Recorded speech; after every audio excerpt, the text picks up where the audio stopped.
اس دنیا کی کیا حقیقت ہے کسی سے ڈھکی چھپی نہیں ہے۔ اس دنیا کو اللہ رب العزت نے ان لوگوں کے لیے جو اس دنیا ہی کو سب کچھ سمجھتے ہیں کھیل اور کود کا سامان بتایا ہے، دھوکے کا سامان بتایا ہے۔ یہ دنیا دھوکے کا سامان ہے ان لوگوں کے لیے جو آخرت کی فکر نہیں کرتے، جو اللہ کی یاد سے غافل ہیں۔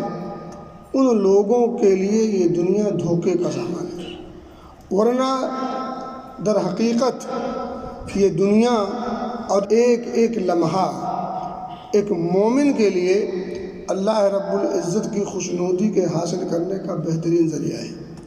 تو یہ دنیا کھیل کا سامان ہے، تماشے کا سامان ہے، دھوکے کا سامان ہے، سب کے لیے نہیں، مومنوں کے لیے نہیں، اللہ کے خاص بندوں کے لیے نہیں، جو لوگ آخرت کی فکر کرتے ہیں ان کے لیے نہیں، جو اللہ کی یاد سے سرشار رہتے ہیں ان کے لیے نہیں۔ یہ دنیا دھوکے کا سامان ہے ان لوگوں کے لیے جو دنیا ہی کی رنگینی میں پھنس کر رہ چکے ہیں اور دنیا ہی کو سب کچھ سمجھتے ہیں اور انہیں آخرت کی فکر نہیں ستاتی۔ تو میرے بھائی میرے دوست، اللہ رب العزت نے دنیا کی زندگی کو کھیل کود کا سامان بتایا ہے۔ ایسا نہیں ہے کہ اس دنیا کی حقیقت کچھ نہیں ہے، اس کے اندر سنجیدگی کا سامان نہیں، ہرگز نہیں۔ جو لوگ آخرت کے مقابلے میں دنیا ہی کو زیادہ ترجیح دیتے ہیں، دنیا ہی کو فوکس کرتے ہیں، ان لوگوں کو سمجھایا جا رہا ہے کہ یہ دنیا کی زندگی کھیل کود کا سامان ہے۔ مثال سے سمجھیں، جیسے ایک انسان کے سامنے کوئی ڈرامہ پیش کیا جا رہا ہو تو ظاہر بات ڈرامے میں ایک بادشاہ ہوتا ہے، ایک وزیر ہوتا ہے اور کچھ اہم کردار ہوتے ہیں۔ تو یہ جو بادشاہ، وزیر اور جو بڑے بڑے اہم کردار بنا کر کے لوگ پیش کرتے ہیں ڈرامہ، اس میں کوئی سبق یا کوئی چیز پیش کرتے ہیں، لیکن اس ڈرامے کی مدت کتنی ہوتی ہے؟ 1 گھنٹہ 2 گھنٹہ۔ 1 گھنٹہ 2 گھنٹہ ڈرامہ بازی کرنے کے بعد نہ بادشاہ رہا، نہ وزیر اور نہ اس کے اندر جو کردار دیگر تھے وہ سب کے سب ختم، کھیل ختم۔ 2 گھنٹے کا بادشاہ، 2 گھنٹے کا وزیر اور 2 گھنٹے کے دیگر کردار ہیں، اس کے بعد نہ وہاں لوگ موجود ہیں، نہ وہاں بادشاہ موجود ہے، نہ وزیر نہ کردار۔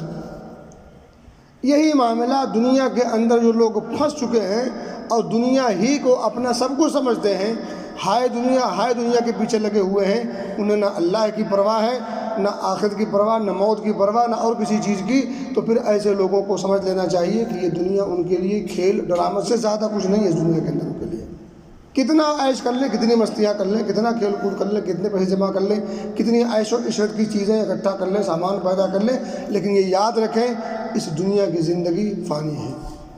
اگر آپ کے سامنے کوئی اچھی سے اچھی چیز رکھ دی جائے اور بتا دیا جائے کہ 2 مہینے کے بعد، 4 مہینے کے بعد، 2 سال کے بعد یہ خراب ہو جائے گی، آپ یقین کریں آپ اس سے دل نہیں لگائیں گے، آپ اس سے دل نہیں اگرچہ وہ قیمتی ہو۔ کیونکہ آپ کو پتہ ہے کہ یہ میرا ساتھ ہمیشہ نہیں دے سکتی۔ تو پھر یاد رکھیں کہ آپ ایسی چیز سے محبت نہیں کریں گے۔ محبت آپ کو کس چیز سے جو آپ کا ساتھ ہمیشہ دے۔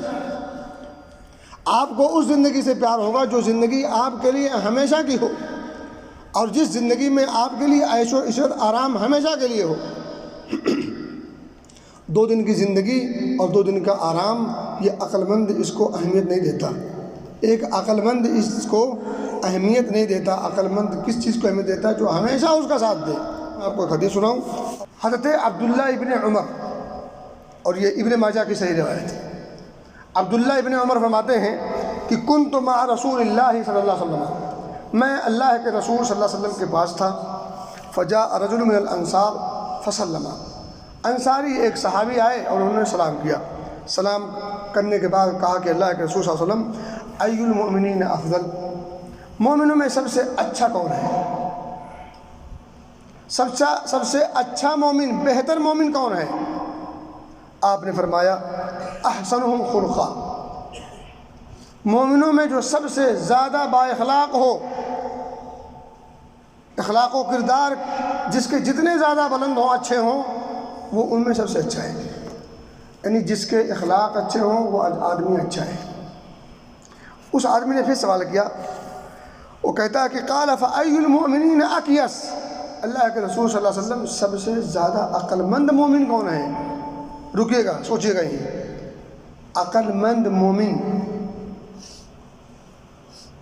سب سے زیادہ عقل مند مومن کون ہے؟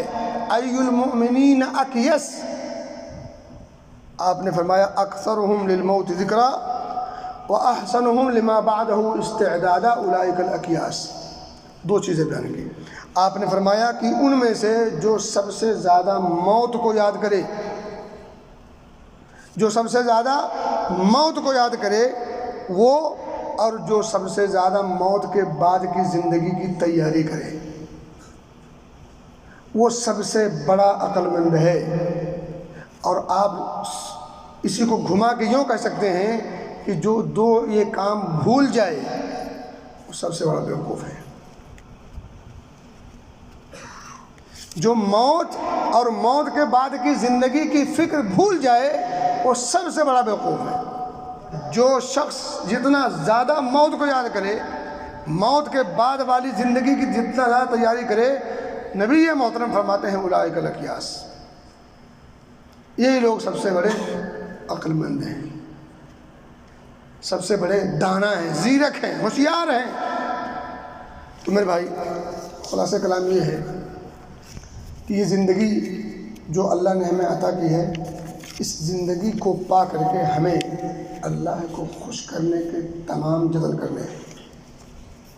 اگر یہ آپ یہ کام کر لے گئے، ہم یہ کام کر لے گئے، تو یقین جانے ہم سب سے بڑے عقل مند ہیں. لیکن اگر ہم نے اس زندگی کو پانے کے بعد، اور ملی ہے ماشاءاللہ، اہم چیزوں کی طرف توجہ نہ دی اور صرف دنیاوی ریال اکٹھا کرنا، پیسے اکٹھا کرنا اور پھر اسی میں عیش اور مست رہ جانا، اس سے زیادہ کی فکر نہ کرنا، نہ سوچنا، تو پھر یہ بہت خسارے کا سودا ہوگا. تو دنیا کی زندگی کو کھیل کود کا سامان نہ بنائیں. ہم دنیاوی زندگی جو ہمیں میسر ہے، اس دنیاوی زندگی میں اپنے دنیاوی کام بھی کریں جائز طریقے سے، کوئی منع نہیں کرتا. دنیاوی زندگی کو، دنیاوی کاز و کام جو ضروری ہیں، جو مناسب ہیں، جو جائز ہیں، جو حلال ہیں، ان کو کرتے ہوئے اخروی زندگی اور موت کے بعد کی زندگی، اللہ رب العزت کی یاد، اس کی فکر اور اس کی رضا، اور پھر آخر میں جنت کا حصول، اس کی نعمتوں کا حصول، ان تمام چیزوں سے غافل بھی نہیں ہونا ہے. اللہ ہم سب کو سمجھ کی توفیق دے.